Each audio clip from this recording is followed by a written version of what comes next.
So guys, so, ay, lakas maka-fresh. Okay, class, get 1/4. May quiz si ma'am. Ay, 1/4 yellow basket. Imagine 300 plus lang to. Pero yung quality niya parang pwede mo na siyang ilalabas sa mga mamahalin na mga foundation. Nawindang na naman ako guys. So highly recommended ito sa mga, wow, napaka-thick. Actually guys, yung setting spray, hindi ko siya winamot. Wala. Okay. Natatakot ako nung una kasi baka masyado maputi sa akin. But by the time na bini-blend mo na siya guys, para siyang uma-adapt sa sa color mo. Ayun oh. As you can see here, this is my before. This is my after. Hi guys, ayan, different setup muna tayo guys ha. Para maiba naman to. Ayan, so kadadating lang ng ating Eliza foundation which is trending ngayon sa TikTok and ita-try out natin siya for the first time since malapit na yung pasukan. So, kailangan ko ng foundation na tatagal talaga ng ilang oras dahil syempre mainit sa classroom. So, sana si Eliza na yung sagot sa mga kailangan ko na pang matagalang foundation talaga guys. Ayan, so as you can see here, yung imperfection ko ay talagang grabe oh. Marami akong mga freckles, dark spots, and whatsoever, kung ano pang tawag dyan. Ayan, so, hopefully, ma-lessen siya. Hindi man siya fully covered. If ever, hindi man siya fully covered, at least, lessen siya, and then, long-lasting siya. So, yan yung ating expect kay Eliza. So, let's go. Ayan, inopen ko na. Pusa, ayan. So, meron siyang free na brush. Ayan, meron siyang kasamang brush. And they do have this one. Ito mga, oh my gosh! Ala, ito yung mga puffs niya in different sizes. This is called Powder Puff Cotton Candy. Ooh, napaka-cute niya guys. Oh. Ayan, meron siyang purple. Ito, ay lang, super smooth niya pa. Ay, okay. Meron siyang instruction dito. This is for sa mga maliliit na areas. Ito naman para sa dry. Sa dry, dahil may pangalan siyang dry dyan. Ayan. And then ito yung wet. May case yung wet. So, meron siya pang beginners talaga, guys. So, ito yung pang wet, ito yung pang dry. Ayan. So, at least, no, may instruction na siya. So, hindi ka na ma-confuse pa. Yung pinili ko, this is how it looks like, kasi parang yung kanyang, yung kanyang packaging. Ayan. Ooh! Nasa 30 grams siya, guys. Ayan. If ever, nagtatanong kayo, nasa 30 grams siya. Eliza. And I'm on a shade W10. I don't know ha. Basta yung kasi maraming nagre-repurchase nito. So hopefully magma-match din siya sa akin.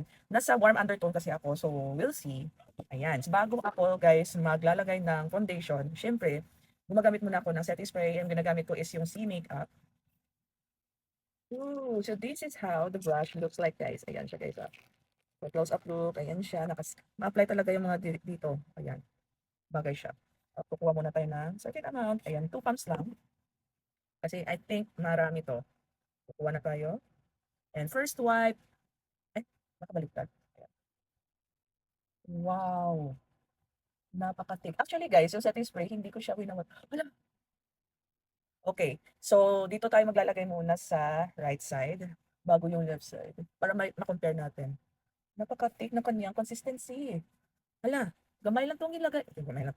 Maliit lang yung nilagay ko guys ha. Nakakabi oh. Fully transform yung aking face. Ayan. Sige, babasahin na natin siya. Let's blend. Agad-agad na blend. Uy, hala.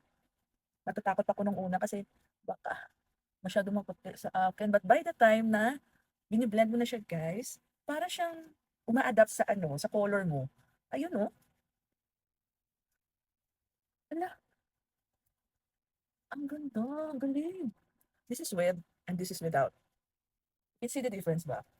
Hindi man yan natakpan yung freckles ko, pero talagang parang puminong bigla yung face ko at hindi siya makapal. No wonder, super viral siya. As you can see here, this is my before. This is my after. What can you say? So let's complete the look and I'll be right back. Okay, here is my finished look. Tamang-tamang pa-fresh lang. Pero guys, ang ganda ng foundation na to. Nakakaloka. Imagine, guys, see the price sa yellow basket. Imagine 300 plus lang to. Pero yung quality niya parang pwede mo na siyang ilalabas sa mga mamahalin na mga foundation. Nawindang na naman ako guys. So highly recommended ito sa mga teachers kung gusto niyo fresh pa rin kahit mainit yung classroom. Basta kahit anong foundation pa yan, ipa-partner mo siya sa setting spray. So isa sa mga recommend ko rin na setting spray, pero i-separate video ko to. Ito yung C Makeup, maganda din to guys. Pero girl, ang ganda nilang i-partner yung dalawa. Si Everlock ni Eliza. Ayan, 300 plus na to guys. What are you waiting for? Tamang pa-fresh na to guys. So, ay, lakas maka-fresh. Okay, class, get 1/4. May please si ma'am. Ay, 1/4 ma'am? Kaloka. Okay, malakat ako. May lakad pa ako. Ayan. So, see you on my next video. Check the Yellow Basket na. Alert nyo na, guys. Mwah!